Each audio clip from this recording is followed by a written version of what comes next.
Welcome back to the Multi-Passionate Mama podcast.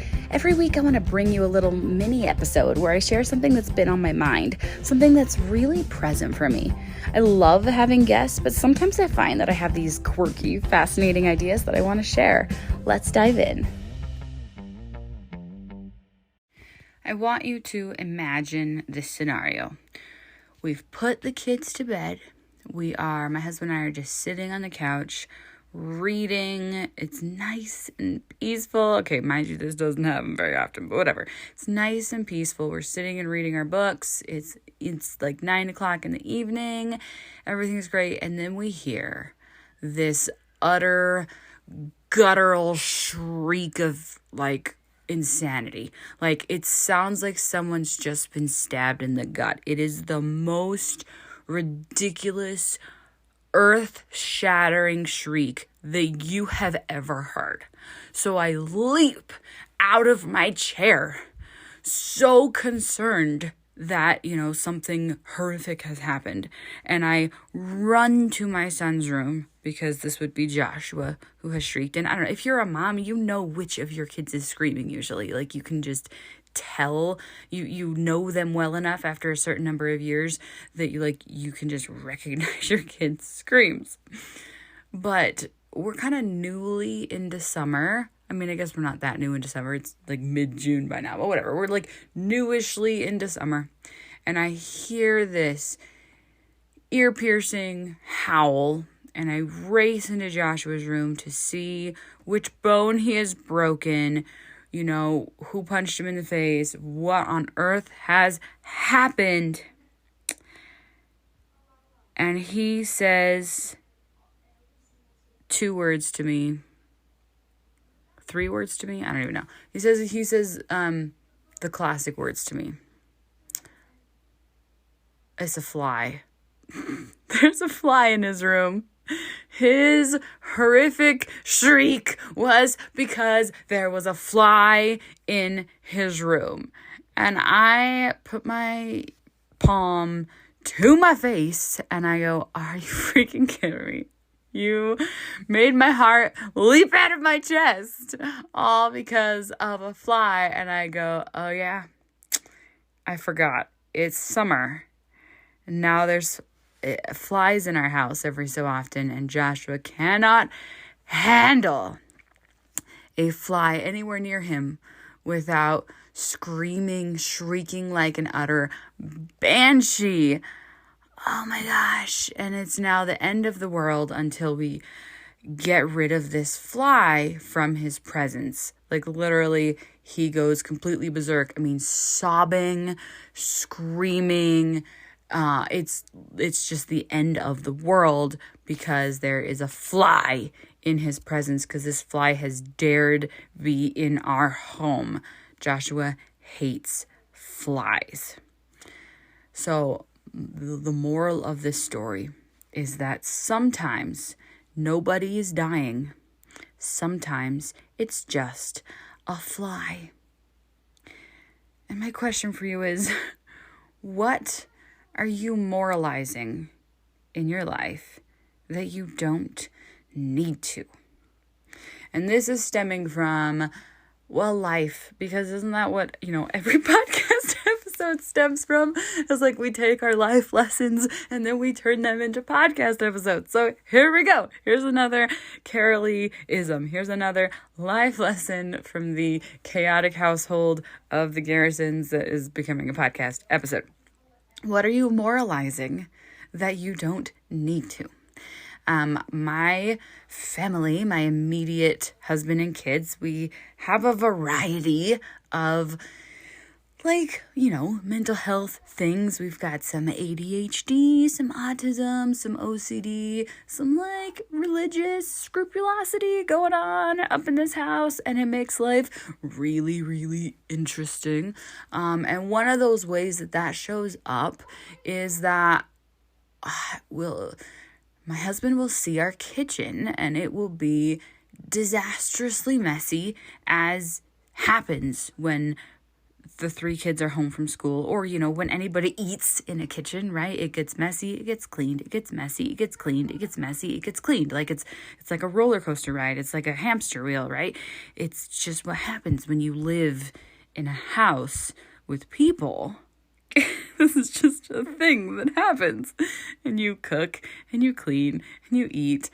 It's just a cycle. So anytime he goes in the kitchen and it's messy, he kind of struggles because he feels like it means that we are bad people. Like there is morality failures happening here because our home should be clean all the time, right? Our living room should be vacuumed. Our kitchen floor should be swept at every moment of the day. And any time that it has need of being re-cleaned is a problem. It should always be like perfect. This is just sort of a sample of perfectionism. And I can almost guarantee that this shows up in some way or other in your life.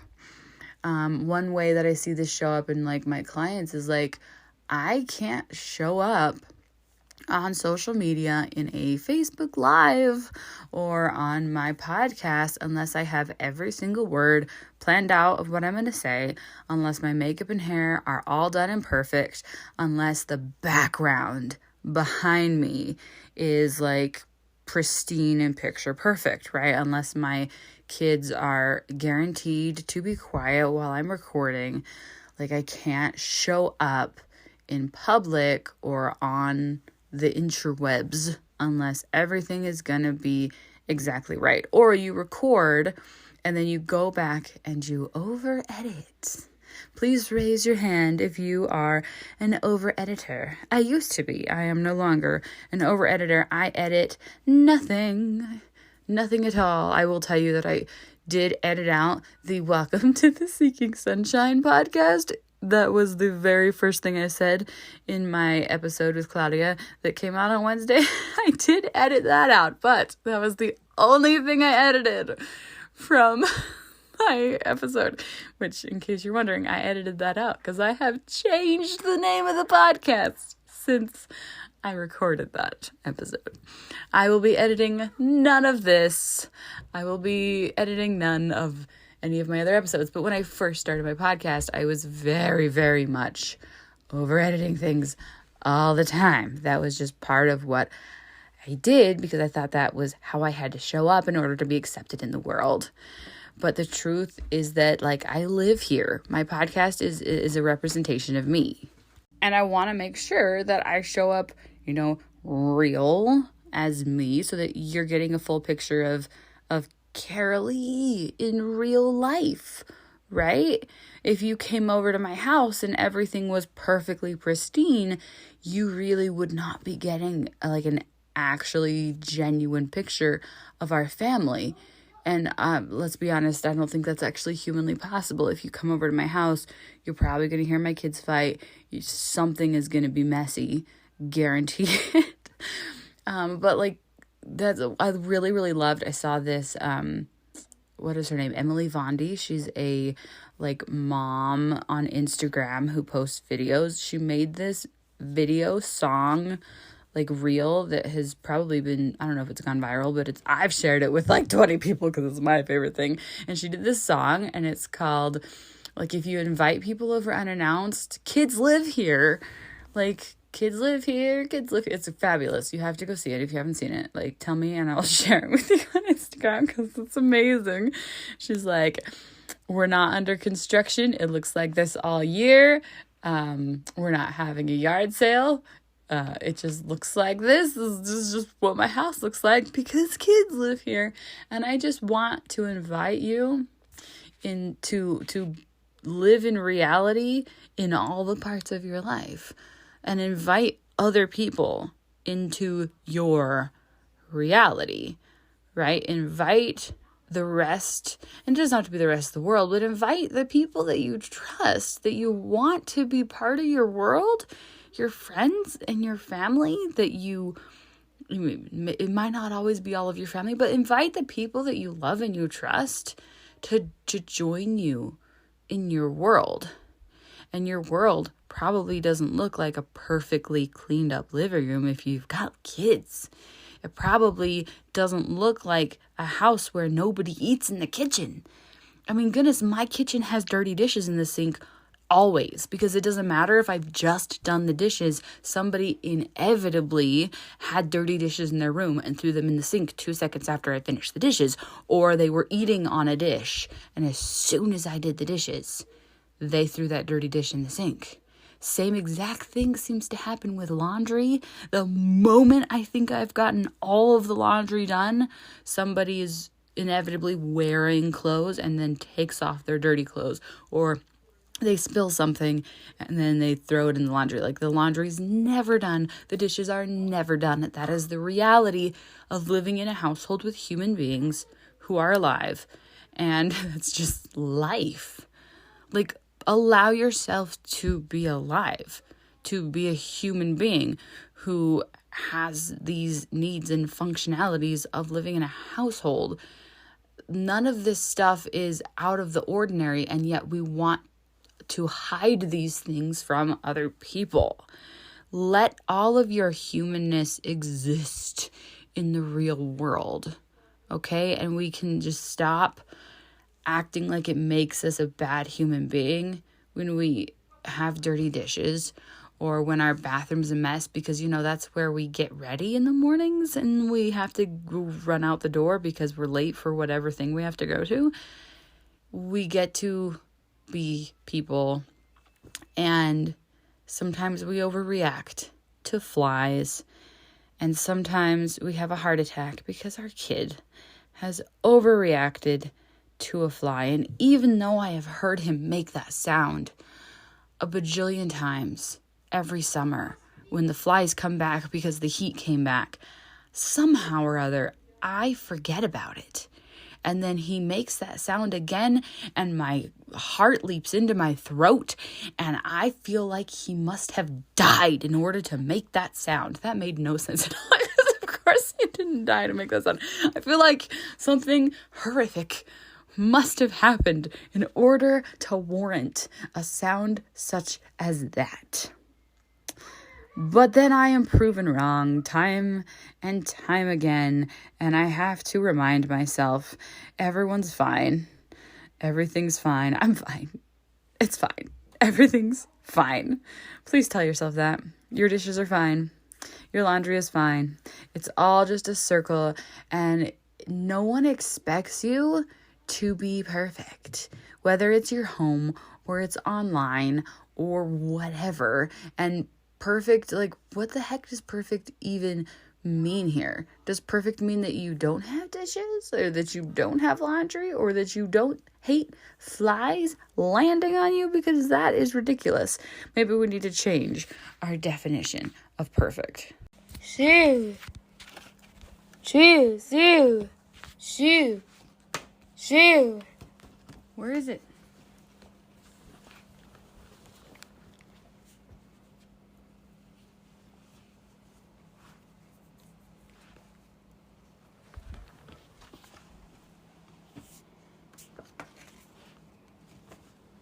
Let's go find it.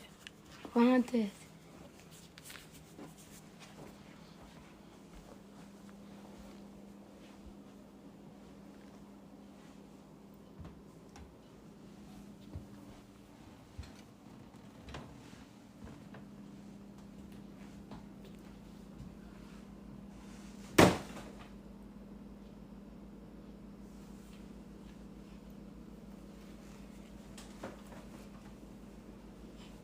I don't know if I got it.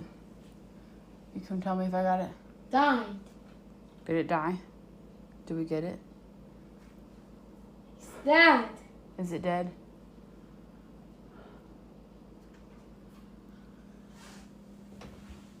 Is there more? Is there one in here still? Or did we get it? Can't.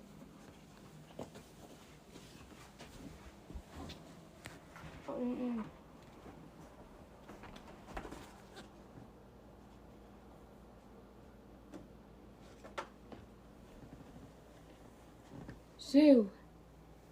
No. Put it away. We got it. Thank you for joining me for another episode of the Multi-Passionate Mama podcast. I know that we can never be told too many times how amazing we are, so in case you haven't been told today, you are a freaking rock star. When you let yourself shine, you allow other people to take off their filters and shine brightly too. It's about time someone gave you permission to be all of you. If you enjoyed this show, please leave me a review and hit that subscribe button. I know you want more of this. Sharing is caring. Let someone you love know how incredible they are by texting them the link to this episode. They'll feel so good just knowing that you thought about them. And lastly, if you want to know more about my courses and coaching, be sure to check out my website for up-to-date details on everything I have available. It's caroleegarrison.com and the link is in the show notes. Always remember that you are a diamond. Don't let anyone dim your sparkle.